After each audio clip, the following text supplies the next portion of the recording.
ఉమ్మడి ఆదిలాబాద్ జిల్లాకు ఎయిర్పోర్టుతో పాటు జిల్లా నుంచి నేరుగా హైదరాబాద్కు రైల్వే మార్గాన్ని మంజూరు చేసిన ప్రధాని నరేంద్ర మోదీకి బీజేఎల్పీ నేత ఏలేటి మహేశ్వరరెడ్డి ప్రత్యేక ధన్యవాదాలు తెలిపారు.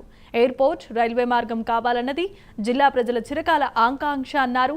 ప్రజల కోరిక మేరకు ఎయిర్పోర్ట్ రైల్వే మార్గం మంజూరు కావడం సంతోషంగా ఉందని హర్షం వ్యక్తం చేశారు. ఎందుకంటే ఎంతో చిరకాలమైనటువంటి ఆకాంక్ష అది.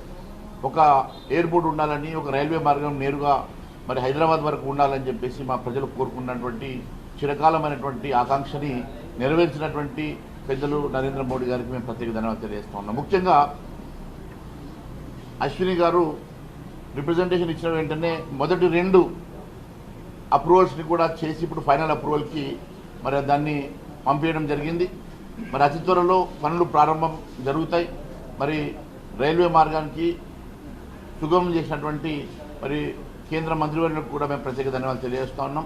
మరి దానికోసం కృషి చేసినటువంటి పార్లమెంట్ సభ్యులు, ముఖ్యంగా ఆదిలాబాద్ ఎయిర్పోర్ట్ కోసము మరి స్థానిక శాసనసభ్యులు పాయల శంకర్ గారు చేసినటువంటి కృషి ఫలితంగా ఆదిలాబాద్లో ఎయిర్పోర్ట్ రావడం, మరి మా జిల్లా పొడవునా రైల్వే మార్గాన్ని అక్కడ మంజూరు చేయించినటువంటి మరి మా పార్లమెంట్ సభ్యులు, మా కేంద్ర మంత్రివర్యులు అశ్విని గారు,